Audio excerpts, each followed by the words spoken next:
Happy World Population Day, everyone. So, let's talk about population. During my lifetime, our numbers have grown by over 3 billion people. And I'm not that old. When beloved naturalist Dave Attenborough was a baby, the entire population of the world was only 2 billion. We've been adding over 70 million people to our numbers each year for over 50 years now. Since 2005, it's been over 80 million every year, a Germany's worth of people every 12 months. That works out to another billion people every 12 to 15 years. That's crazy. And there's no end in sight. On current trends, our numbers will still be ballooning well into the next century.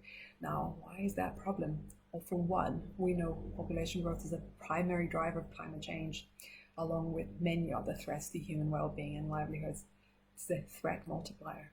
Not only that, population growth is a victim multiplier. It puts more people in harm's way.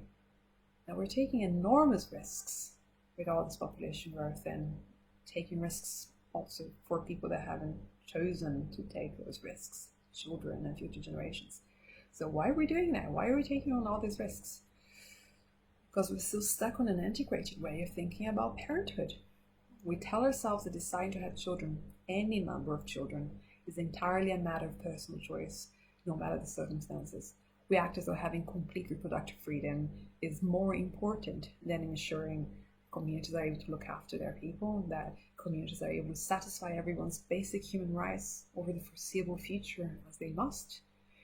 We treat the family-size preferences of today's adults, today's people reproductive age, their preferences, as more important than the life chances of today's children, the life chances of future generations, as more important than avoiding catastrophic climate change.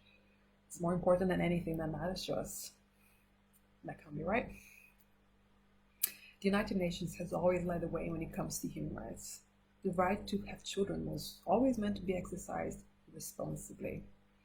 Today that means having a very small family, and even then, as always, only if the parent is able to provide a decent starting life to that child, because children are people too.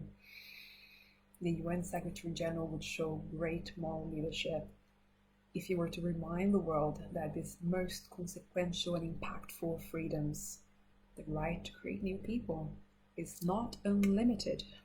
With great power comes great responsibility. For the sake of everyone's children, please speak up on population cemeteries.